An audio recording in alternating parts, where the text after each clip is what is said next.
लंबे इंतजार के बाद आखिरकार आजम खान को जेल से रिहाई हो गई।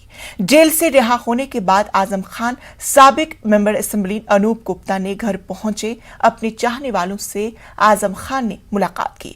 आजम खान की रिहाई का परवाना देर रात जारी हुआ था, तभी से जेल के बाहर हलचल देखी जा रही थी। बड़ी तादाद में आजम खान के हामी सीतापुर जेल के बाहर मौजूद थे।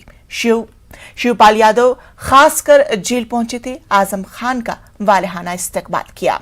वहीं आजम खान के दोनों बेटे भी मौजूद थे। शिवपाल यादव ने आजम खान की रिहाई को लेकर सुबह ही ट्वीट किया था। उन्होंने लिखा था कि रियासत के अवाम के लिए ये एक अच्छा मौका है कि आजम खान आज के दिन दरमियान है।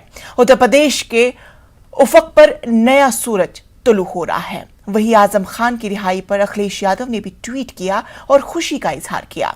उन्होंने कहा कि अदलिया पर उन्हें पूरा भरोसा है कि वो जल्द ही दूसरे झूठे मुकदमों में बाइज्जत बरी होंगे।